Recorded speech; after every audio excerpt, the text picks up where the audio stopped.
Before I worked with DATACROS II, it felt a little bit like, looking back on it, like working in the Stone Ages, because looking up companies and private person, we rely heavily on OSINT, open source intelligence data, and a lot of this data is behind a paywall.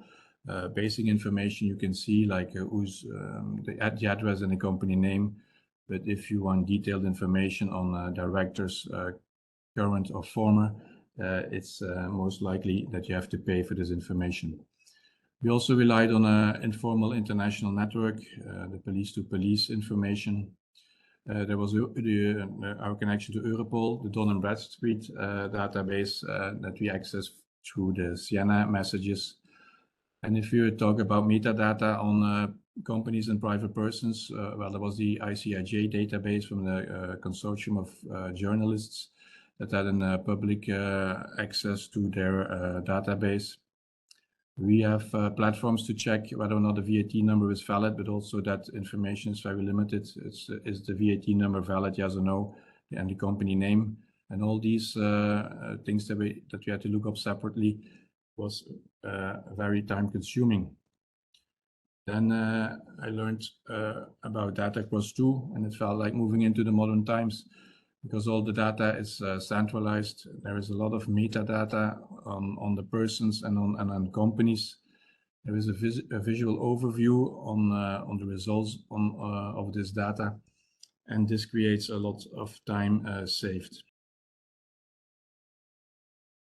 Now I will present how do we benefit from DATACROS II regarding the data that we already have. So first of all, we can enrich and cross our data. So we are able to merge our open data with DATACROS data based on the French National Company Directory Identification System, which is the unique French business identification number.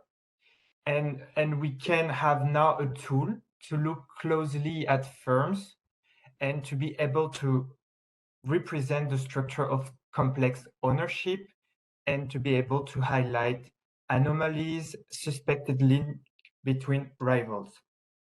So the tool, we are already providing some help in some real case regarding public tenders, as we've seen, but also it gives help in merger control, which is a mission of the French Competition Authority. And also, it's very useful to create organizational charts. So using shareholders, beneficial owners, current and previous director to help the investigations.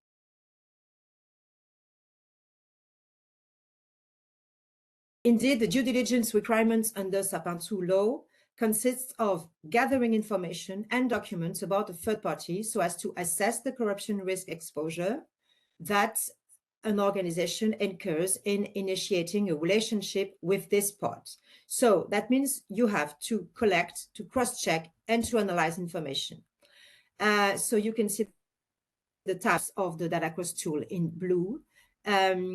Regarding due diligence, the law requires that a minimum of information be collected and analyzed. And from the AFAS point of view, the use of DATACROS makes it possible to respond very precisely to a certain number of questions. It's important, I think, for us to share why the tool is important. And I think in our work, it was useful to better formulate our request of assistance from another state. Also, in several cases, the information we retrieved from the system helped us to support prosecutors to initiate an MLA or a European investigation order. And in few cases, the opportunity for opening an independent investigation also appeared. When we started the project, we set as expectations for us as an asset recovery office these 3 bullet points, and I think we managed to fulfill all 3 of them. We had indeed an improved cooperation with our national and international partners. We have the increased rate of traced assets, and based on our calculation, I think we got beyond 20% increase in the performance of tracing assets based on the data we retrieved from the system. And I think in a nutshell, this generates best practices that we are willing and ready to share with our partners and, of course, with all that are interested in these activities. For everything, I think the best thing for everyone to do is to actually test the tool and to upload, tons of data into it. It will work great. Thank you.